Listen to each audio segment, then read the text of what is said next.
worship you. We exalt your name, Jesus. Just have your way. Oh, be glorified, be magnified, Jesus. Have your way.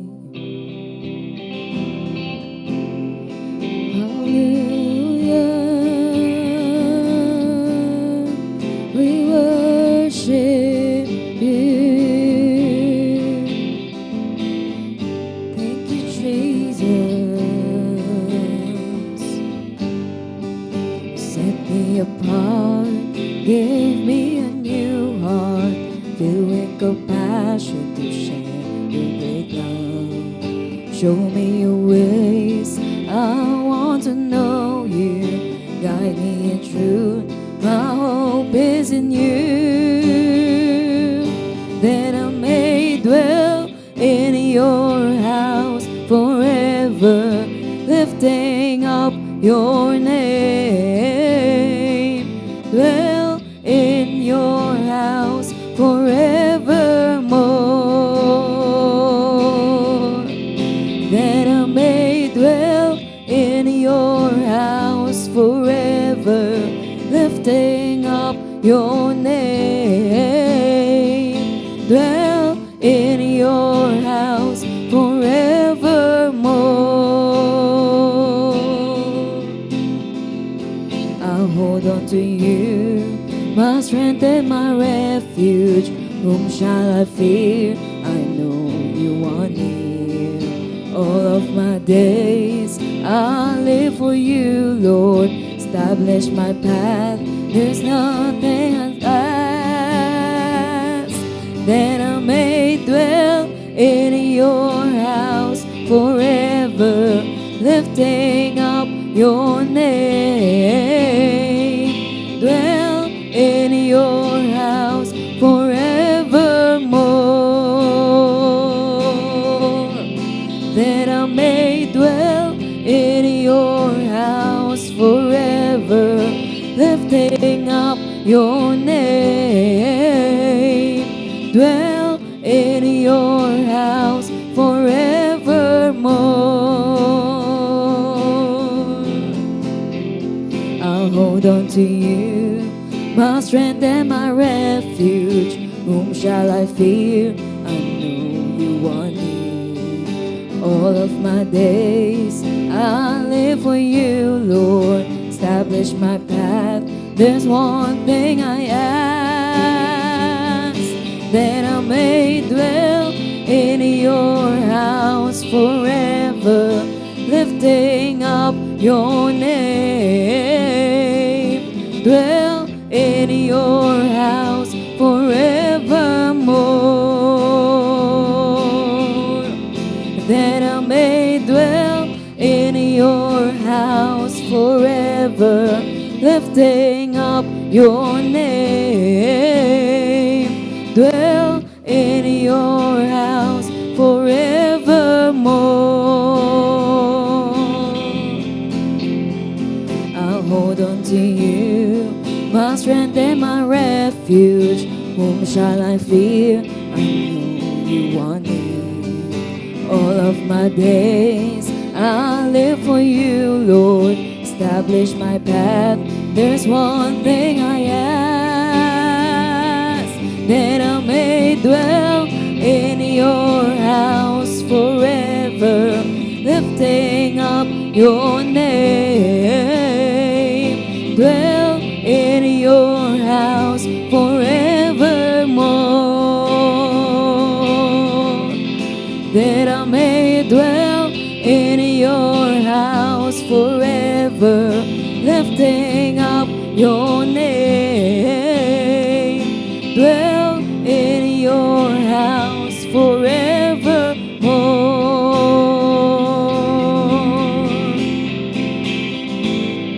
Holy Spirit, have your way.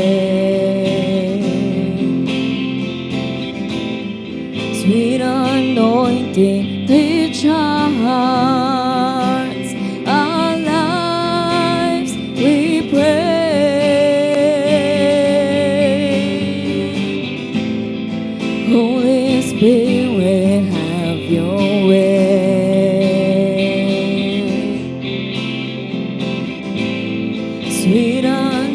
anointing teach our hearts, our lives, we pray, that I may dwell in your house forever, lifting up your name.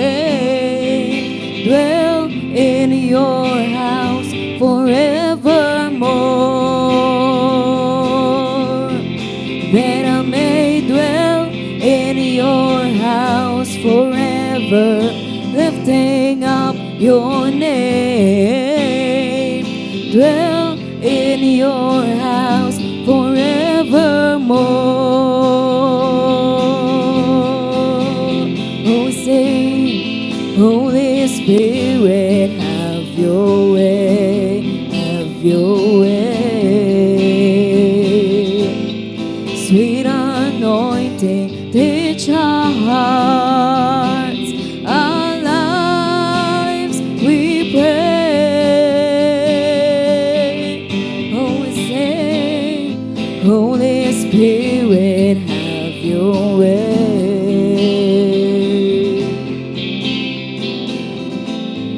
Sweet anointing, teach our hearts, our lives, we pray,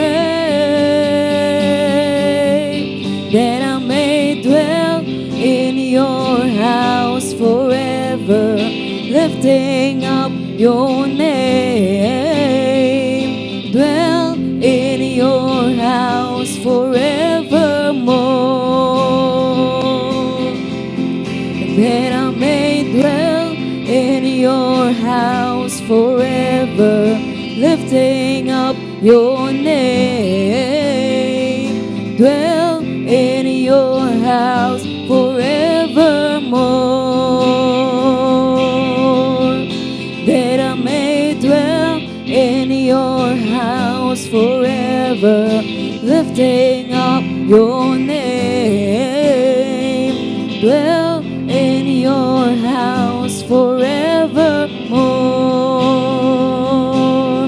forevermore, forevermore.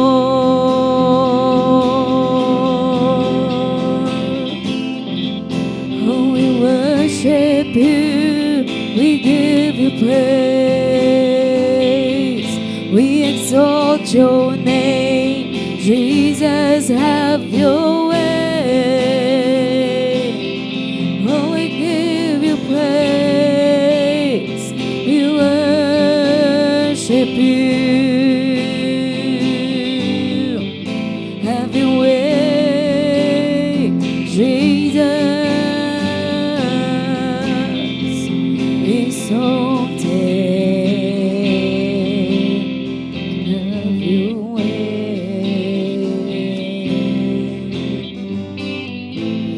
Jesus.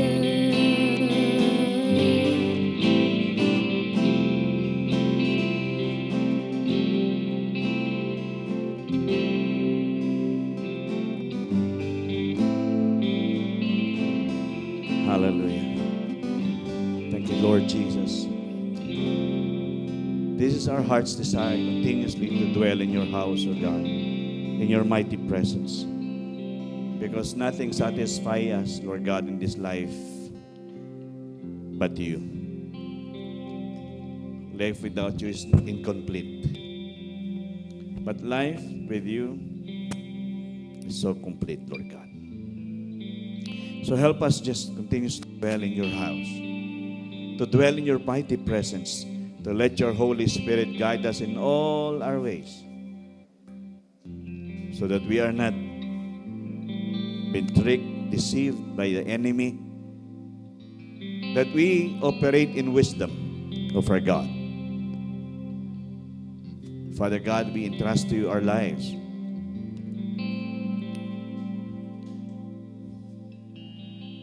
Let your anointing just fill and cover every one of us, oh God. I ask that your Spirit, that your Holy Spirit will just keep on filling us. Your presence, Lord, is what we need. every day. Because we cannot even worship and praise you with a heart that is not, or the life that is never been filled by the Spirit of the Lord. So I ask, Lord God, that you fill us tonight. That your presence be with us in this place together to honor you and worship you and lift you high and magnify you. For you alone is worthy. You alone is worthy. You are holy. You are full of glory. You are worthy. You are magnificent. You are amazing. You are wonderful. You deserve to be exalted. You deserve to be lifted high and magnified. We thank you, Lord God, for the freedom to do this together. I pray that hearts are ready to receive from you, not from me. That your Spirit just fill every one of us, that our minds, our hearts are just connected with you, with the heart of the Father, that we can be one. That we can really feel your mighty presence in this place. And that the things that we will be learning from your word are truths that will bring transformation in our lives. Father in heaven, we thank you. You will never fail us. And what we do tonight is for your honor and for your glory. We thank you, Lord God. We are so blessed with an overflowing blessing, abundant in its nature, Lord God, because you are here and you will be with us. Be glorified in our midst. Thank you, God, for a wonderful time in your presence tonight. Be lifted high once more and glorified in Jesus' name. Amen and amen, amen. Hallelujah. Thank you, Lord. Well, good evening, everyone. Bago po magsiupo, just go around and just greet one another. Thank you, Lord. Low sound check.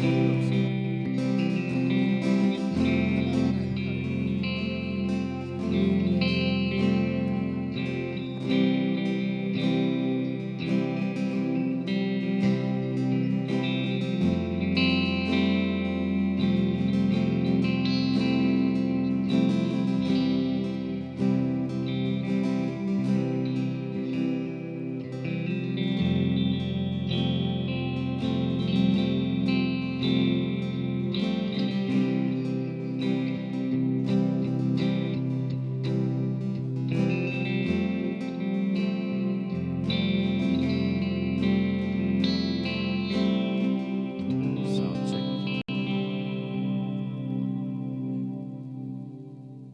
Well, good evening, everyone. Gandang gabi po. Well, welcome again sa ating midweek service. And I thank God for the opportunity na tayo po'y magkakasamang muli. At salamat sa Panginoon sa pag-iingat niya sa amin. At nakabalik kami ng mapayapa. Salamat sa Panginoon. And we have a wonderful time there. I know you have a wonderful time here.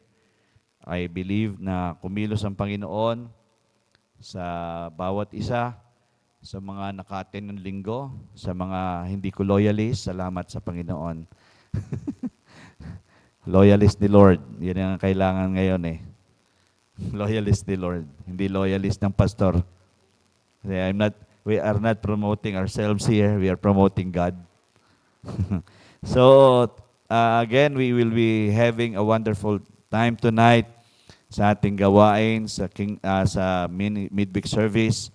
So I want you just to be open kasi we are having series and I believe yung series na ito will help us understand kung ano at sino tayo sa kaharian ng Panginoon habang nandito tayo sa lupa. And I pray that we will all embrace this. Kasi sa panahon ngayon, kakaunti na lang yumayakap sa mga gandong katuruan. Napaka-rare. Kaya mas marami pang nagdi-deny. Marami pang nagbi-betray. Uso na yan eh. Political na eh.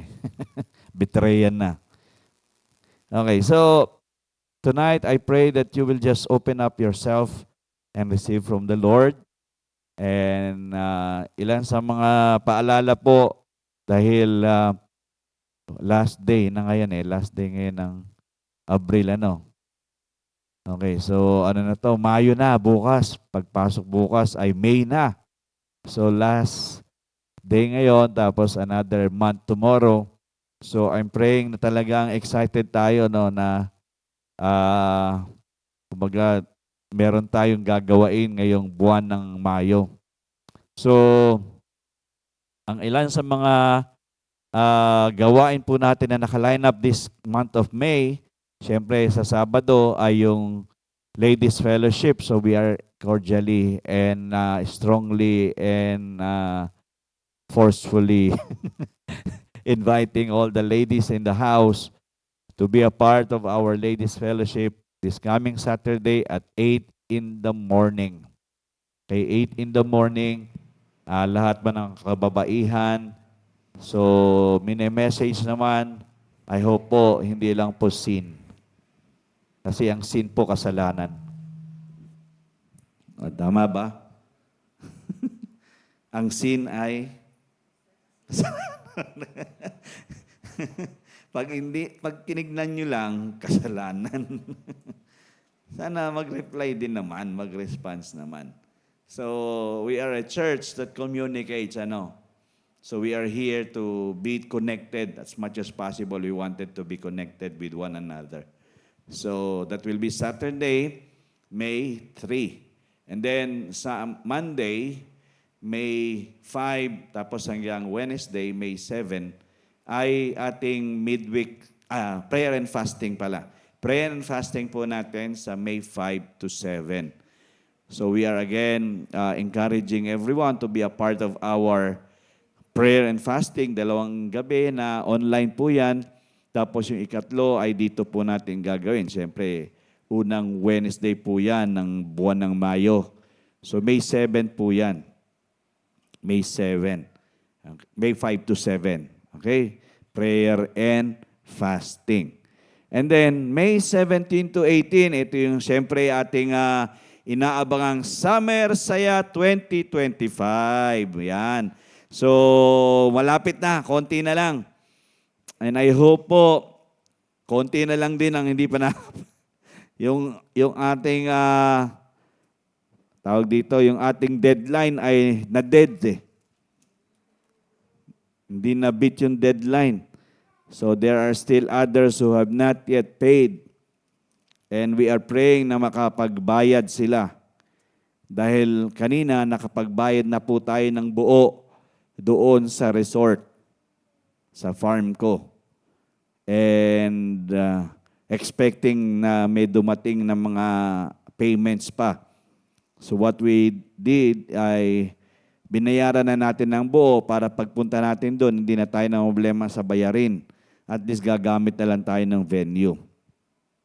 Okay, so I think naka-reserve po sa atin yung 14 family cabins doon. 14 na family cabins na naglalaman ng 6 hanggang 8. Okay, so i-distribute na lang per family kung saan kayo nakasama sa mga family cabins na yan. Okay, so yan po, yung t-shirts din, I think today yata makukuha yung print na t-shirts.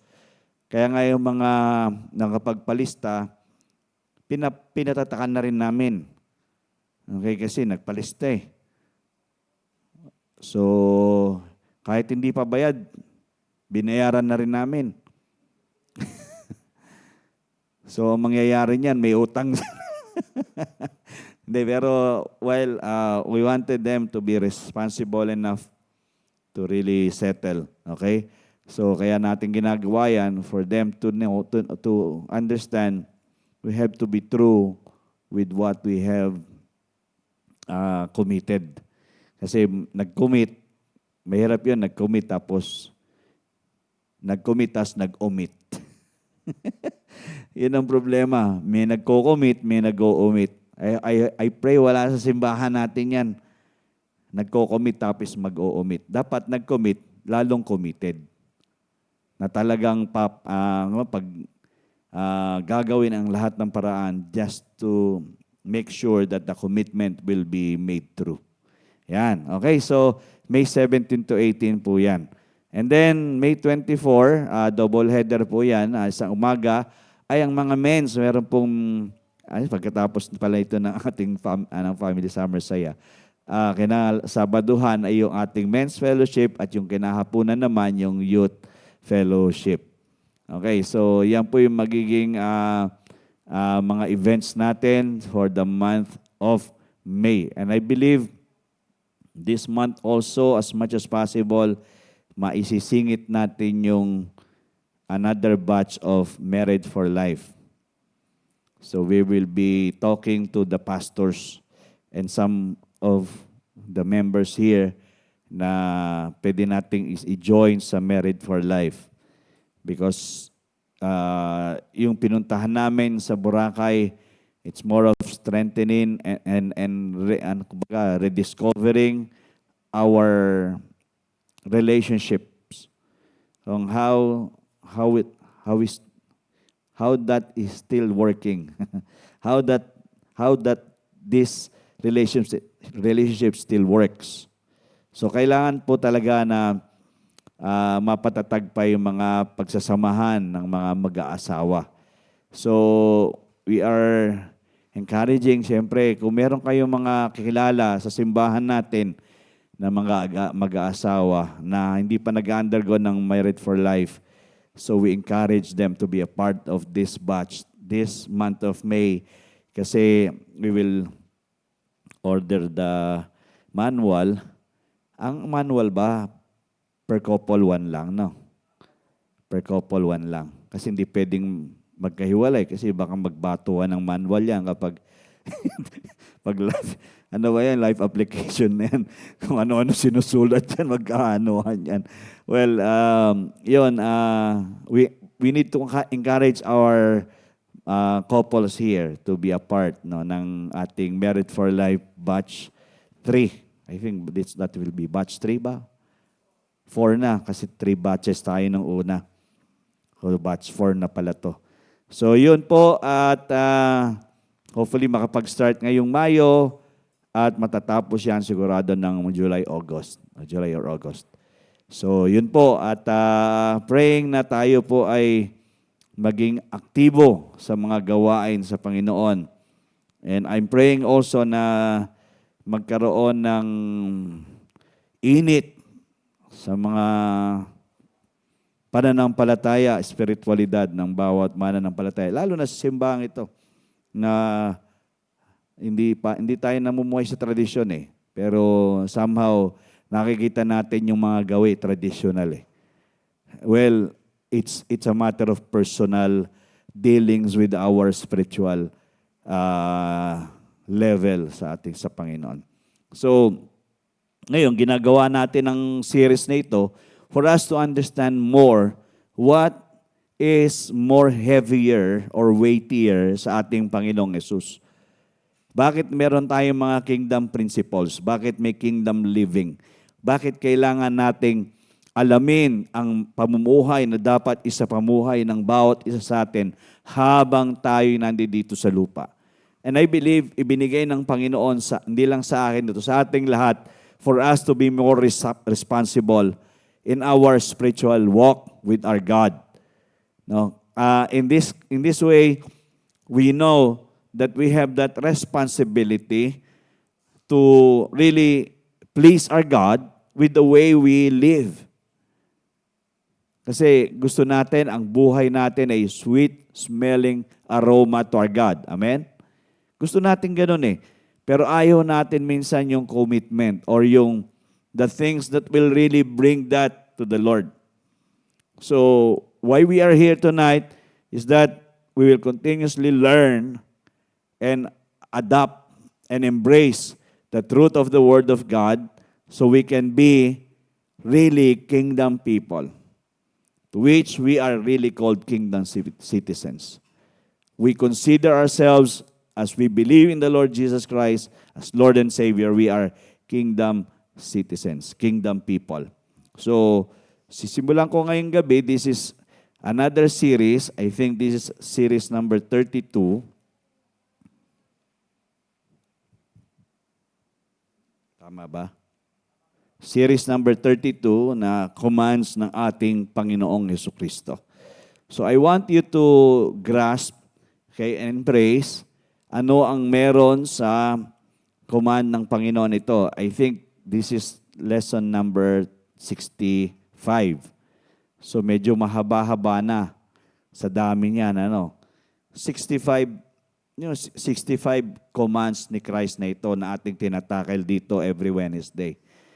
And I hope and I pray that we are not just knowing it, but we are just being more aware of what the Lord Jesus Christ had already told us to do. And we are not doing it by our own. We are doing it by the grace of God. So, series number 32, the commands of Christ. So, pakatandaan po natin again and again na ang pamumuhay sa kaharian ay hindi nagaganap sa pamagitan ng laman. So lahat ng effort ay hindi sariling effort. Kaya sinabi rin sa Zechariah 4:6, ang effort ay mula mismo sa pamamagitan ng Espiritu ng ating Panginoong Hesus. Sabi nga, not by might nor by power, but by the Spirit of the Lord, says the Lord Almighty. But by my Spirit, says the Lord Almighty. It's by the Spirit of the Lord. Kaya nga, dito maraming bumabagsak. Actually, tayo, since tayo mga at times emotional, napagkakamalian natin ang Espiritu ng Panginoon sa emotional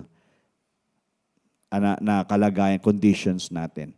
Well, the Spirit of the Lord will not ruin our emotions, but the Spirit of the Lord will give us the right emotion. Naintindihan niyo po? Ibig sabihin, ang banal na Espiritu mismo ang magbibigay sa atin ng tamang damdamin sa isang sitwasyon, sa anumang event na nangyayari sa buhay natin.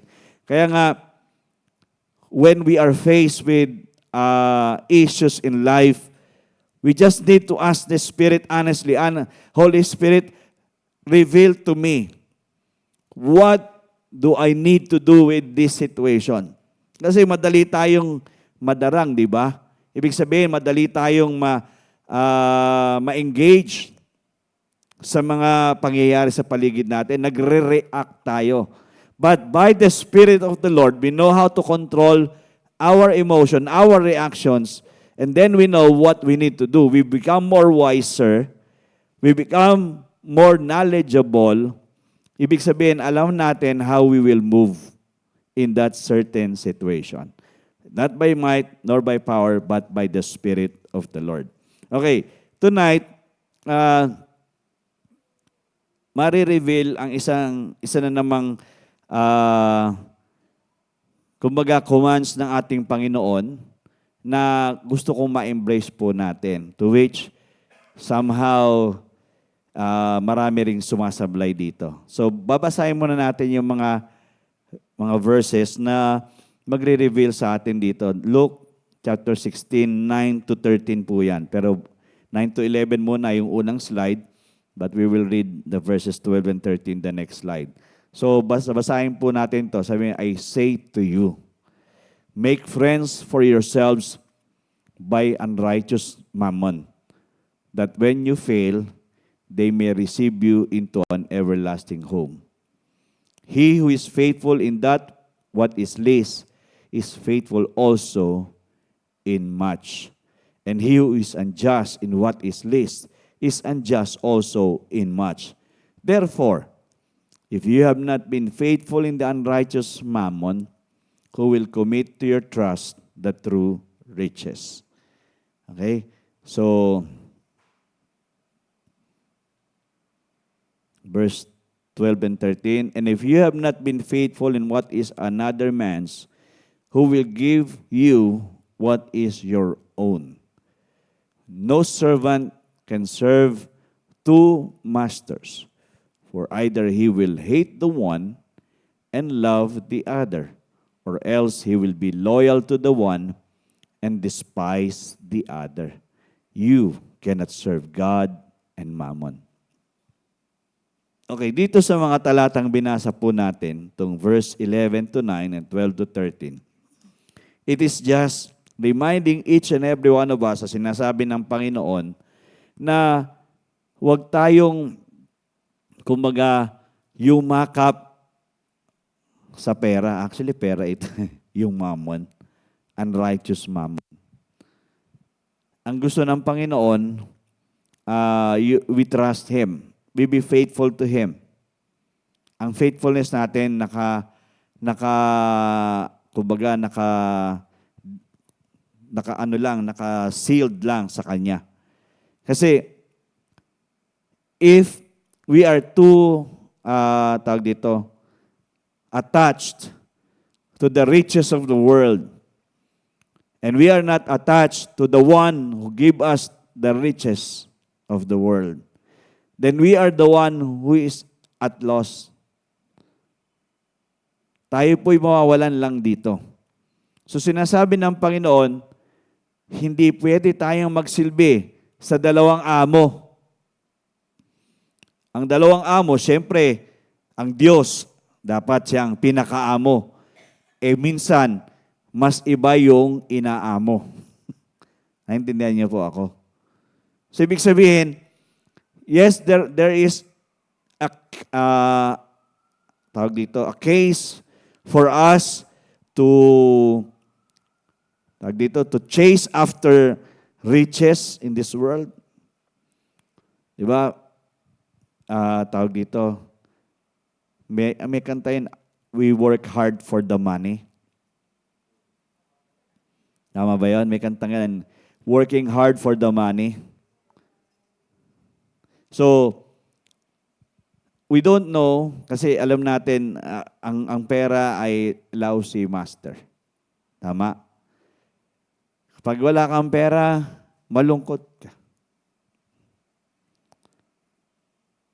Honestly, sa atin dito, pag mababa ng savings natin, nararatel na tayo, di ba? Honestly, sabi ko pag mababa na, nako. Kunwari, nakapag-ipon ka, umabot na sa milyon yung pera mo. Pag nasa thousands na lang yan, nawala na yung milyon, naiba na rin yung takbo ng utak eh. Pero thousands na yun thousands pa rin yun paano pag hundreds na lang? So, ibig sabihin, yung attachment natin is so much in the riches of this world na parang ang nagiging basehan natin, ang level ng buhay natin ay kapag meron, sobrang saya. Pag wala na, nalulungkot na. Apektado na, mainit na ang ulo pag kulang ng bababa na yung kunwari sa bank account o yung sa sa savings natin. Naku, baba na. Nabawasan na. Ngayon, minsan nga, sumisweldo ka pa lang. Niisip mo na, kapos na eh. Diba? Katatanggap mo pa lang. Umiikot na ang utak mo. Yung utak natin, naku, paano kapag kakasyahin ito?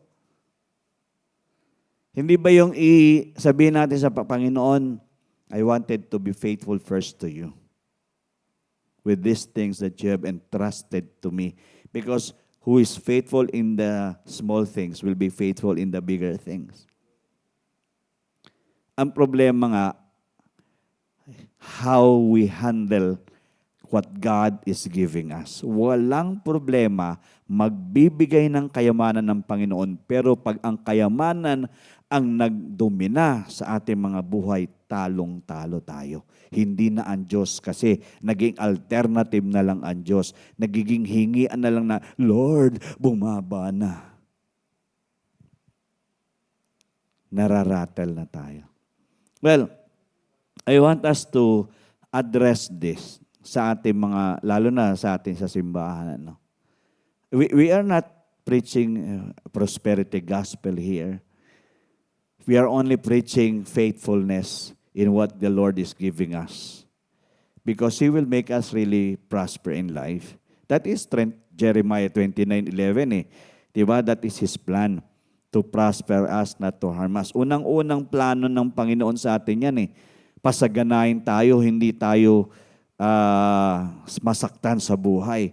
Kasi pag wala ka ng kasaganaan, para ka nasasaktan na sa buhay. Pero sa totoo lang, ang tunay talagang kasaganaan ay yung alam nating manahangan sa presensya niya kahit na walang-wala ang lahat eh.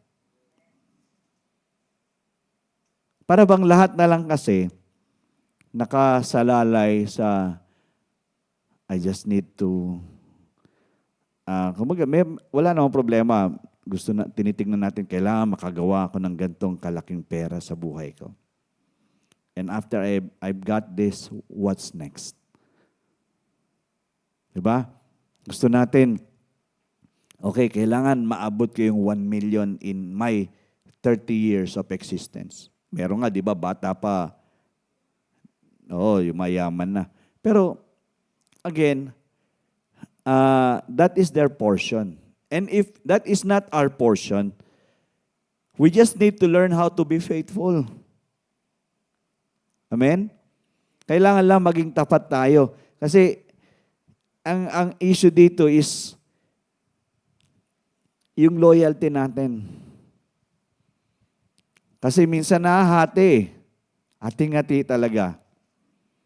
Naapektuhan ng mga bagay sa kanya kasi ang ating tawag dito, ang ating binibigyang bigat ay mga bagay na hindi naman talaga dapat maging kasi inaagaw nga iyan. Kaya tignan nyo, sa verse 13, kung babasahin natin, no servant can serve two masters. Diyan pa lang, yung unang linya pa lang yan, no servant can serve two masters because tayo ay binibigyan lang ng pagkakataong isa lang ang dapat pagsisilbihan. Alam naman natin ang Diyos ay jealous God. Pero tayo, sige pa rin tayo na ipagpilitan kung ano yung gusto natin kaysa yung gusto niya para sa atin. So either he will hate the one and love the other. Ganun naman talaga eh. Mapapabayaan mo yung commitment mo sa Kanya at mamahal mo yung binibigyan mo ng mas maraming oras. Which is ganun naman talaga sa panahon ngayon. Sino ang umuuko pa sa buhay natin? Walang masama dadalhin tayo ng Panginoon. Kasi ang Diyos, pag nabigay naman ng kayamanan, payaman ka naman talaga eh. Pero ang tanong, sa kayamanang yan, sino naapektuhan?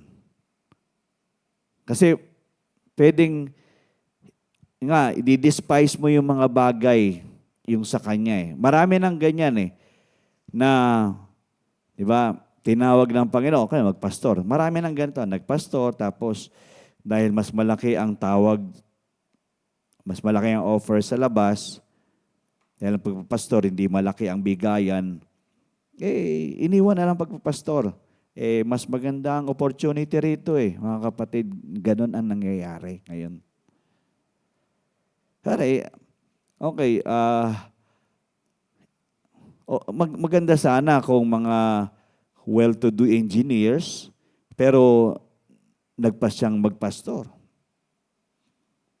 O mga Kristiyano na magaganda ang posisyon, pero mas pinipili nilang magsilbi sa Panginoon doon sa kanilang tinatamasang mga blessings.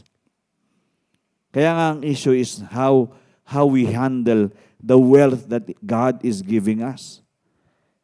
Either we will be hating the one and loving the other, or will be loyal to the one and despising the other.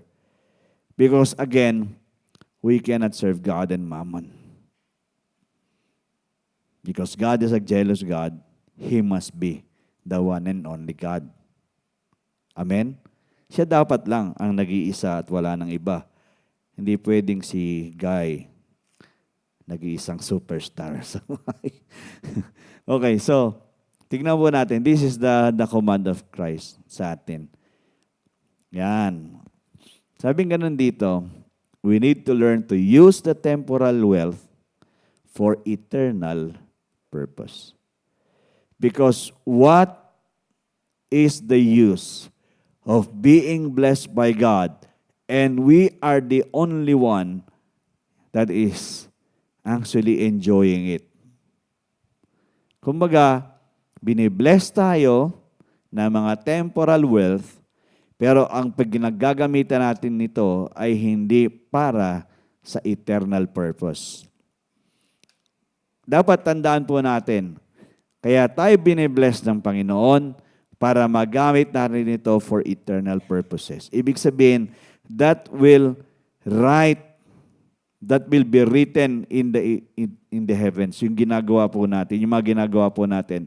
Yung we are really depositing in the heavens treasuries. In deposit natin sa langit. So, we need to learn how to use the temporal wealth for eternal purpose. That is why, sabing ganon, our use of wealth in this life is a test of our hearts and can be a tool to use for eternal purposes. Yung mga kayamanan, yung paggamit natin ng kayamanan is a test of our hearts. Pag nakatanggap pa tayo ng blessing, sinong unang iniisip natin? Dapat blessor muna. Amen? Yung blessing, mga blessings na tinatanggap natin, hindi dapat yan, ang unang iniisip natin ay, bibiling ko to, pupunta ko dito, gagawin ko to. Ang iniisip natin, Lord, you have blessed me, I thank you. Ibibigay ko sa iyo yung sayo, at magbibigay pa po ako sa iyo. Yung generosity lumalabas. Nagra-rise up. That is a heart that is really using the wealth for the eternal purposes. And then, we are thinking na kapag dumating ang mga blessings ito, I will go to this place and I'll bless these people. Wherever you will bring me, God, I will be a blessing to these people. I will just be a blessing. So, dito natetest yung mga puso. How we handle the wealth that God is giving us is, kumbaga, dito nakikita kung saan yung loyalty natin, saan yung commitment natin. Sino? Kanino tayo? Kasi pwedeng pag nakatanggap na tayo ng, walang duda, binibless tayo ni Lord. Tama? Binibless tayo ng Panginoon. Walang duda po yan. Pero ang tanong, pag bless tayo ng Panginoon, sino yung unang lumalagay sa ating sistema? That is a test of our hearts. If God is really in this heart, then we should rethink. Ulit-ulitin natin, pinagpala ako ng Panginoon, saan ko gagamitin ito? Unang-una, siyempre para sa iyo, Panginoon. I am blessed because you have blessed me. You allow me to have this in my life. Now, it's my turn to bless you with this blessing. And I need to bless people whom you will show me that I need to bless. So, ine-expose tayo ng Panginoon sa mga bagay na, kumbaga, yung puso natin magiging solido sa ating Panginoon. Kaya nga, ang mga tanong dito, are we seeking God? Nandiyan na ba? Ayan. Are we seeking God or wealth? Hinahanap ba natin ng Diyos kapag tayo pinagpapala or yung kayamanan pa rin ang hinahanap natin? Walang problema. Meron naman talagang business-minded eh. Di ba? Sister Lolit eh, kung anong mabibenta, binibenta eh. Yeah, kumbaga lahat, makagawa tayo ng pamamaraan. Pero with all the seeking, Are we seeking the God or are we seeking the wealth? Are we living and serving for the kingdom of this world or the kingdom of God? Now, dito natin wini-weigh ang ating bang pamumuhay, pagsisilbi ay para lang dito sa kaharian dito sa lupa. Na mas binigyan natin ng mas malalim at mas mabigat na atensyon ang pagsisilbi natin sa iba kaysa pagsisilbi natin sa Diyos natin. Kaya natitimbang, tayo rin yung nagdi-discern.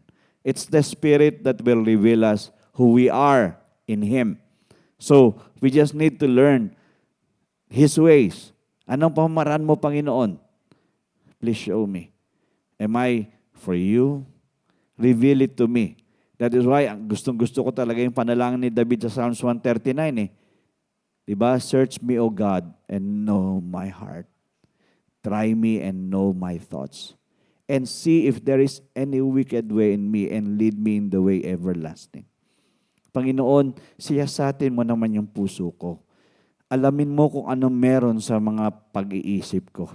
Subukan mo ako, Panginoon, at dalhin mo ako doon sa lugar na, kumbaga, pangwalang hanggan. Hindi ako yung, kasi this life is not just for here. This life is for eternity. So the Lord wants us to think of eternity while we are still on earth. Meaning, the wealth that we can gain on earth should always echo in heaven. Will always ring the heavens. Kumbaga, yun talaga yung tumatatak. Lord, ang aking mga tinatanggap na pagpapala ay para pagpalain ang iyong kaharian. And the last one, sabi nga nun, clearly, God has a purpose for our use of money other than our own pleasure and comfort. God has a purpose for our use of money other than our own pleasure and comfort.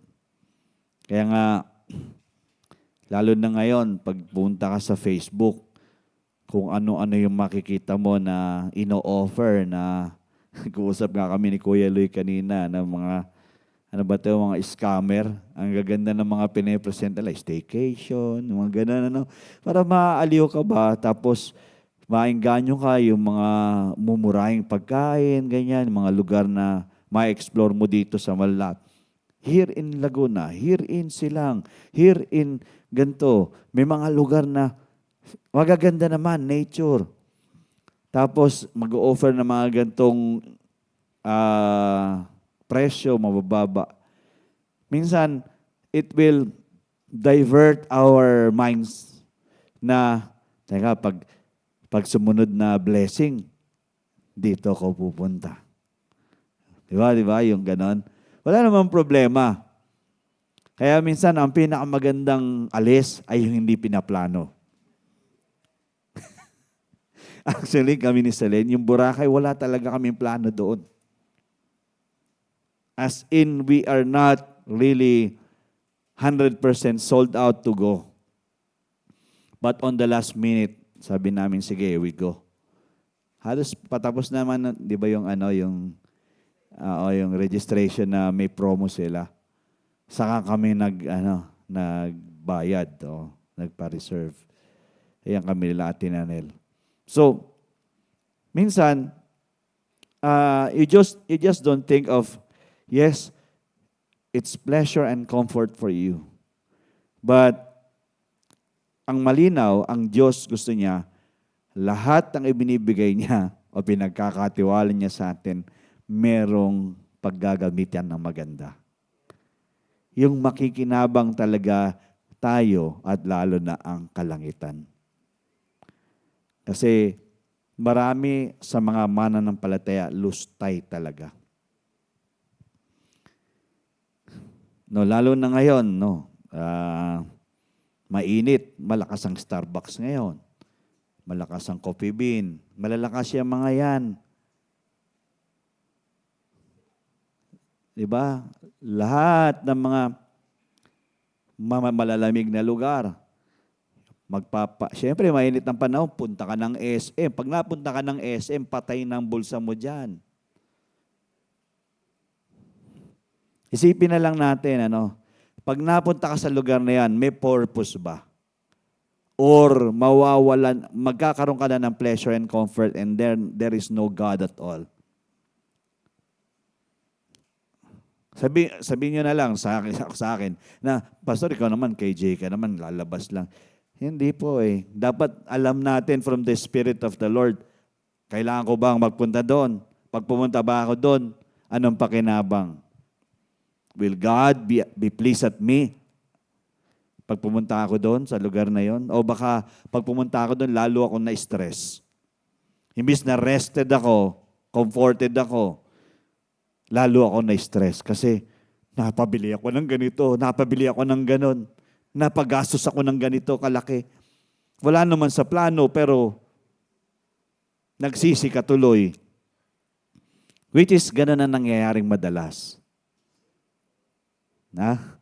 Lalo na sale. Pag nakita mo yung salitang sale, nanlalaki mga mata natin. Iba yung dating sa atin ng nakita natin sale. Lalo na pag nag-sale ang SM. Hahabulin mo talaga yung 10 a.m. kasi may additional discount eh. Wala namang problema na kung may inaay kang gamit. No. Pero again, kung marami ka ng gamit masyado, at wala ka na mapaglagyan, bumibili ka pa rin. Kasalanan na yung mga kapatid. Hindi, sa totoo lang, hindi mo naman hindi mo naman talaga need na eh. Nagpa-pile up lang yung mga gamit. Tapos, hindi mo naman nagagamit. Kaya, sabi ko, Lord, help us to be more discerning these days. Kasi, ayaw mong nagsasayang kami. Binibigyan mo kami, binibless mo kami, pero hindi kami mabuting katiwala. We are not good stewards eh. We are supposed to be good stewards of what God is giving us. Again, hindi naman tayo forever nandito. Why not take the time to invest in the kingdom of God? Siguro last Sunday, na-open up ni Pastor Francis with regards sa kumbaga how the kingdom of God works. Again, masarap mag-share ng word, magpatanggap. But yung mga napapatanggap po natin, hopefully, ay ma-invite din natin to be a part of the family of God. Again, kasi we have been exposed to numerical numbers game. But it's never numbers game. It's all about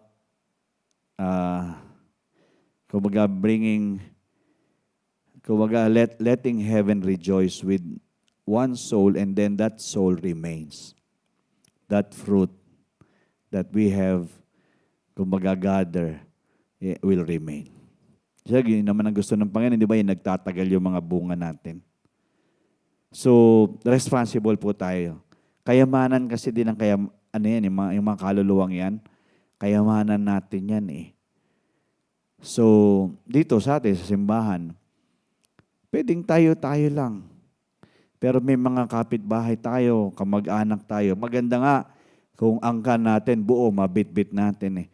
Alam nyo, hindi nakakapanghinayang kung malalayo sila na pwedeng.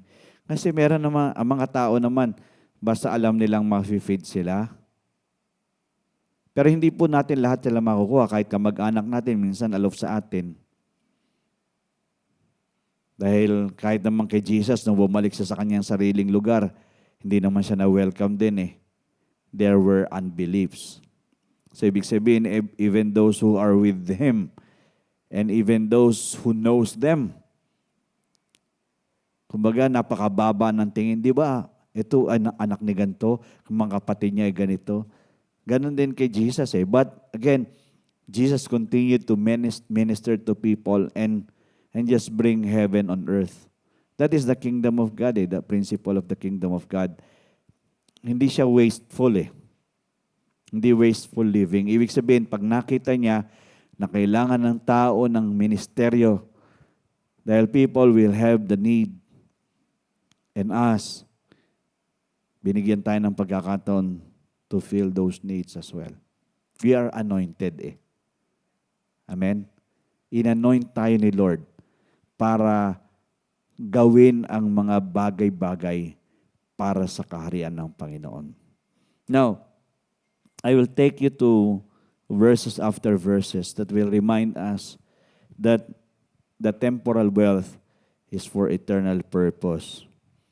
Lalo na kapag merong mga taong nangangailangan. Okay? First is Proverbs 14:31. More of the Proverbs, pero yung last part maganda dito. Sabi ganon, he who oppresses the poor reproaches his maker. Pero mo kung ino-oppress mo yung may hirap, wala kang pakialam, pinapahirapan. But he who honors him has mercy on the needy. Yung mga nangangailangan, kumbaga, pag gusto natin parangalan ng Diyos, kumbaga, may awa tayo doon sa mga nangangailangan. Okay? Another one, sabi ganon, Proverbs 19:17, he who has pity on the poor lends to the Lord. Ano, kung naaawa tayo sa may hirap, nagpapautang tayo sa Diyos. So, ibig sabihin, maganda palang investment yung naawa tayo sa mga may hirap at hindi tayo nagte-turn our back. And He will pay back what He has given. Ang Diyos naman ang magre-reward sa atin dyan. And then another one, Proverbs 22 verse 9. Okay, tingnan niyo po ito. Ito ginagamit ito madalas sa offering messages. He who has a generous eye will be blessed, for he gives of his bread to the poor. So these are all for eternal purposes. Pag ang mata natin ay generous o mapagbigay ng mga mata, ay siguradong, kumbaga may mata tayong handang tumulong at magbigay. Hindi ba yung pag nakakita tayo ng pagkakataong tumulong, pipikit tayo, not generous ayon. Pumipikit tapos tatalikuran. Parang dead ma style ba? But the Lord is just telling us and reminding us, if we have this kind of an eye, a generous eye, we will be blessed. And then, ang gawi ay magbigay sa mga naghihirap. Okay, another one, Proverbs 28 verse 27, sabi nga nun, he who gives to the poor will not lack. Tandaan nyo to, pag nagbibigay tayo, lalo na sa mga nangangailangan, hindi po tayo pagkukulangin. But he who hides his eyes will have many curses. Tandaan nyo po yan. Yan yung mga salita na kung iisipin natin, para bang dinideprive natin yung sarili natin na ma-bless lalo. Kumbaga nakatikob yung mga kamay natin, hindi natin nililet go yung resources na dapat sinishare natin. Proverbs 29 verse 7, puro Proverbs po ito kasi alam natin si Solomon ay isa sa pinakamapagbigay na taong namuhay sa mundo. The righteous considers the cause of the poor. Who are righteous here? Tayo, di ba? Pinagpaging matuwid ng Panginoon. So we consider the cause of the poor. But the wicked does not understand such knowledge. Ang mga makasalanan, walang pakialam yan. Okay? Hindi na naunawaan kung paano sila tutulong sa mga mahihirap. At yung last verse natin, ito. Tama ba yan? Ayan. 1 Timothy chapter 6, verses 17 to 19. Sabi nga nun, command. Okay? If the Lord commands us to be faithful, no? Kasi we wanted we cannot serve two masters. If we be faithful to the God, we will really be rewarded. Sabi, command those who are rich in this present age. Sino ba ang mayayaman sa panahon ito? Amen? Lahat tayo mayaman, mga kapatid, dahil kay Jesus Christ. And if we are not, kumbaga minsan, question mark, mayaman ba ako? Mga kapatid, sabihin ko sa inyo, mayaman tayo. Kasi si Kristo nasa sa atin. So sabi nga lang, command those who are rich. Kasi pag inisip natin hindi tayo mayaman, hindi talaga tayo yayaman. And gusto niya sa atin, yumaman tayo para alam natin kung anong gagawin natin sa kayamanan na yan. Command those who are rich in this present age not to be haughty, yung maging mayabang, nor to trust in uncertain riches, but in the living God, who gives us richly all things to enjoy. Okay? Binibigay naman niya para tayo mag-enjoy. Ito na yung maganda rito, let them do good, that they be rich in good works, ready to give, willing to share, storing up for themselves a good foundation for the time to come, that they may lay hold on eternal life. Alam nyo, ito yung umi-echo sa kawalang hanggan, na tayo na pinagyaman ng Panginoon, tanggal ang yabang at hindi tayo yumayakap sa mga uncertain riches. Uncertain riches are the things that here today and gone tomorrow. But we are trusting in the living God. Sa buhay na Diyos na nagbibigay ng lahat naman ng kailangan natin. Okay? Sabi nga nun, ang gagawin natin, maging mabuti tayo at maging mayaman tayo sa paggawa ng kabutihan. Kasi ito naman talaga yung dapat nag-uumapaw sa ating lahat eh. And we are ready. Okay? Ito yung word eh. Ready. Ready to give. Kasi marami na ngayon ay hindi naman talaga ready. Somehow, merong tawag dito, pinipigilan na yung sarili. Kasi ang tinitingnan nila, eto na nga ako, magbibigay pa ako. Pero the Lord is telling us, be ready. Ready to give and willing. Pag willing, maluwag. Willing to share.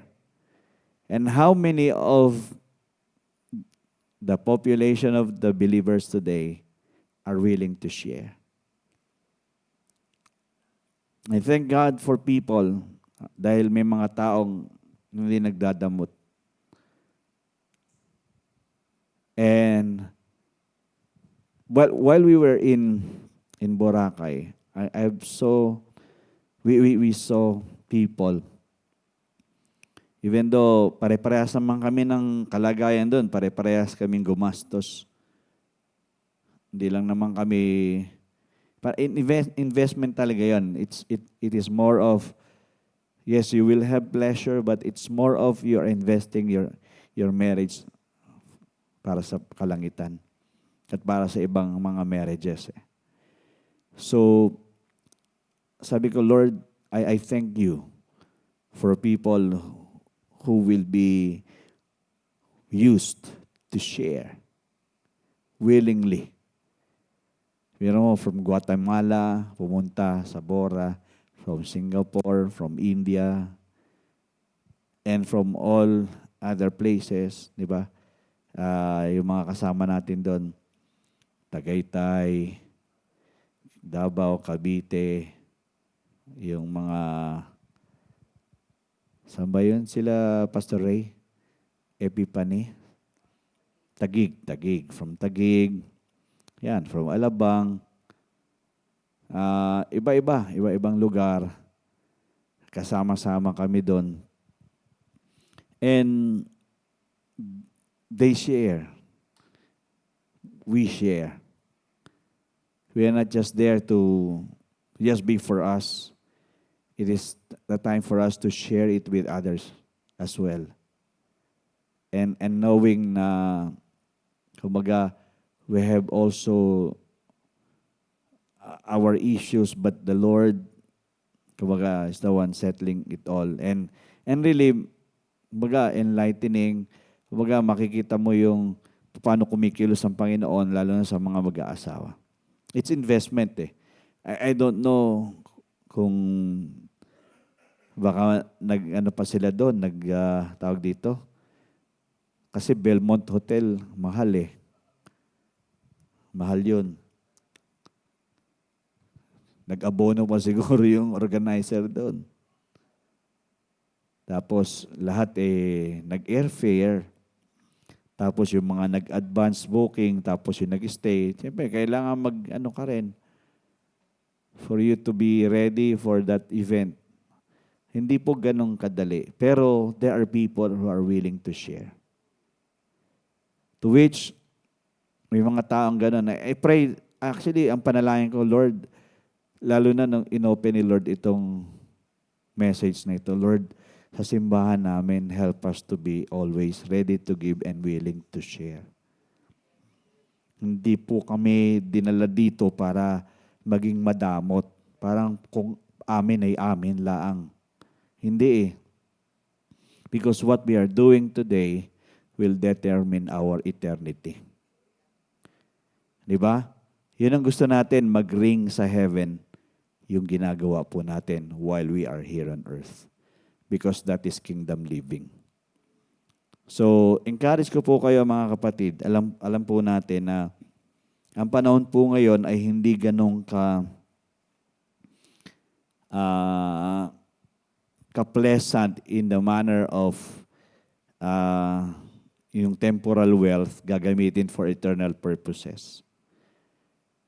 Kasi as much as possible, me first, and then others next. Dito, yes, others first and then will be next. Yun yung sinasabi ng commands ni Christ, di ba? Yung unang-unang command, greatest commandment, love the Lord your God with all your heart, with all your mind, with all your soul, with all your being. And the second is like. Tandaan niyo po, sabi nga sa Matthew 22, the second is like. Di ba? Love your neighbor as you have loved yourself. So, ibig sabihin, it's God first, and then your neighbor, and then yourself. Pero ang hirap kung isipin natin komplikado, pero yun ang sinabi ng Panginoon eh.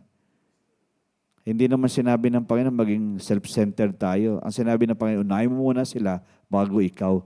Kasi ikaw, pag-iingatan ka naman eh. Pag-iingatan naman kita. Sasamahan naman kita. At hindi ka talo dyan. Hindi tayo talo dyan. At habang ginagawa natin itong bagay ito, alam natin, no, if we can just only imagine, may kanta nga, if I only imagine, di ba?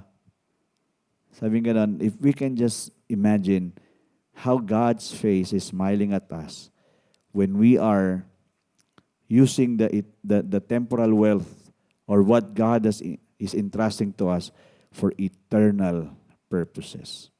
Walang nasasayang habang nandito tayo sa lupa. Kumbaga, lahat ng mga bagay na yon talagang nakaano kay God, naka-directa kay God. Amen? So I hope and I pray we got the heart of the Lord here because there are so many times we are not like this, honestly. Ang thinking natin is, me first, me first. I'm not ready to give or willing to share. So, this somehow will, kumbaga, trigger us. No? Not because I have said this, not because I have shared this, not because I have preached this, but because it is in the word of the Lord. We are not on the losing part if we are really giving ourselves to God first. Amen? Tayo po tayong lahat. Hallelujah. Thank you, Jesus.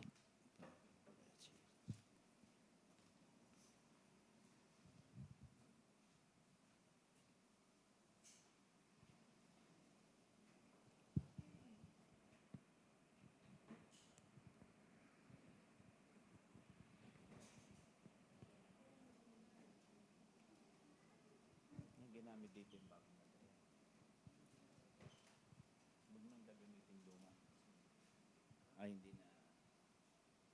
Pag lumang baterya, hindi na.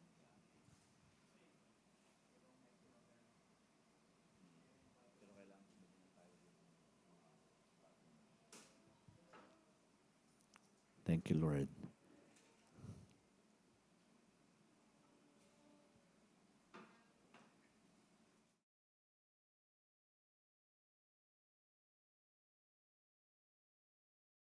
Yeah.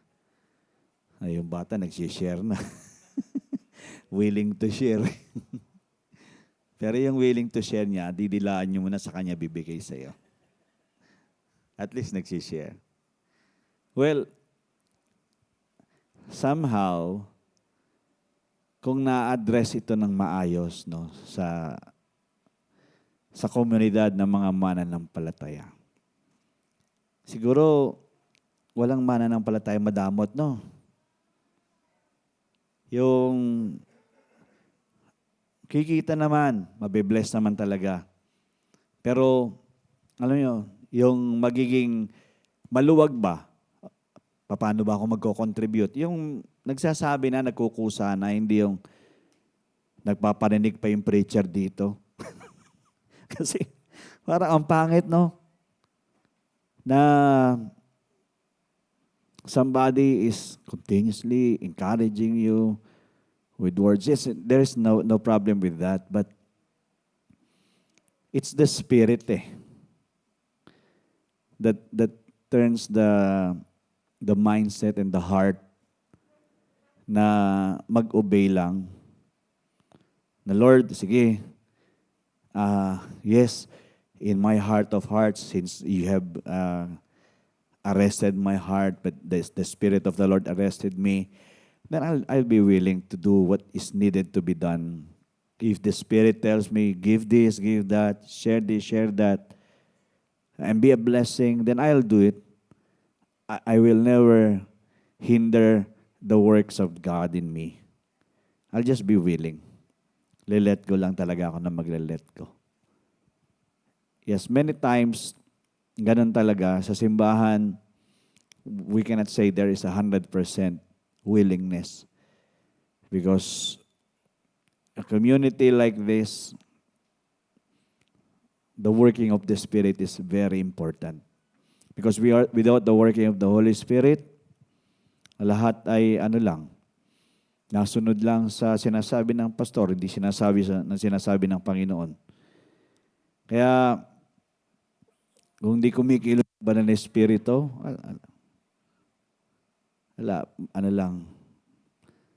parang walang bigat ang lahat. Parang walang maibigay ng todo para sa Panginoon. Kasi lahat naman tayo temporal lang dito Pero dapat ginagamit natin yung temporal life natin para sa eternal value and eternal purpose that will really honor and glorify our God. Hallelujah. Tayo po'y manalangin. Let's bow our heads and close our eyes. Hallelujah. Thank you, Lord. Once again, O God, thank you for the words that we have received from you. Napaka-specific mo sa iyong mga kautusan sa amin. At ito'y dapat hindi mawaglit sa amin, Lord God. Nireveal mo sa Luke na no one can serve, no servant can serve two masters. Either he will hate the one and be loyal to the one, or he will be committed to the one and despise the other one. We cannot serve God and mammon. We just need to serve you. And what God, you have given us, o ano man yung mga binibigay mo sa amin, ipagsilbi din namin ito sa iyo. There are a lot of opportunities. Hindi lang kami naka-steady sa simbang ito, na-expose kami sa labas. By the Spirit of the Lord, show us how to be good ministers, Lord God, of your word. That we are not just hearing it, but doing it, O God, and acting upon it. Tulungan mo kami, Panginoon, na sa bawat kapahayagang ito ay naisa sa katuparan sa lakas na pagkilos at gabay ng iyong banal na Espiritu sa amin. Paunawa mo, Panginoon, ang halaga ng aming patuloy na malayang pagsunod sa iyo. Tulungan mo kami, O Diyos, katulad ng iyong paalala sa 1 Timothy, na pinagyaman mo ang bawat isa sa amin upang gumawa ng mabuti. Maging mayaman sa paggawa ng mabubuting gawa. Maging ready, palaging handa para magbigay, palaging maluwag sa kalooban ang magbahagi. Dahil alam namin, ito po ang mga bagay na magtatatak diyan sa kalangitan, sa kawalang hangganan. Kaya Lord, nandito kami mga mananampalataya sa LPBC. I pray, God, that you still work a work in our hearts, that we can be improving and transforming from glory to glory, that we are not rejecting, we are not forgetting these principles of yours, but willingly embracing the truth and willingly will walk and live by it.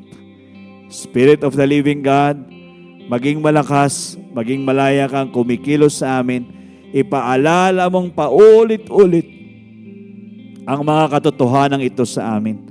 I pray, God, that we are not just hearers of the word, but doers as well. That you are willing to continuously impart to us, deposit to us these truths. And God, nandito kami, hindi lang para mag-pile up na maraming information, but to have revelation that brings transformation. Para po, Panginoon, ikaw ay mag-glorify sa amin. Thank you so much for this wonderful evening, for a wonderful time in your presence and in your word. God, we will continuously honor you with our worship, with our lives. Lord, the day that will pass, panibagong buwan na naman bukas, tulungan mo kami na sundin ang kalooban mo, gawin ang gusto mo, gumawa, Panginoon, ng mga bagay na makakalugod sa iyo at maparangalan ka sa mga buhay po namin at maluwalhating patuloy. Purihin ka sa buhay ng bawat isa. Naniniwala ako, Panginoon, na ang pagpapala mo ay patuloy na mag-uumapaw sa buhay ng buhay at pamilya ng bawat isa. At patuloy na tutulungan mo kami na bawat kakaharapin naming pagsubok, lalabas kaming mga mananagumpay. Purihin ka, Panginoon, sa umaapaw na pagpapala, sa masaganang biyaya, at sa malakas at malayang pagkilos ng iyong banal na Espiritu. Purihin ka sa gabing ito, tinatanghal ka namin, Panginoon, tinadakila ka namin, tinataas ka namin, Panginoon. We love you, we bless you, Lord, we glorify you, we honor you tonight. In Jesus' name we pray, and everybody will say, Amen and Amen. Hallelujah. Hallelujah. Thank you, Lord, for this wonderful evening. Salamat sa lahat. At kayo pinagpala at magiging pagpapala. You are the blessed of the Lord. You are a great blessing, and your lives will be a great blessing to many lives in Jesus' name. Join us Saturday, ladies, Sunday, ating celebration. Salamat po. We love you. See you again.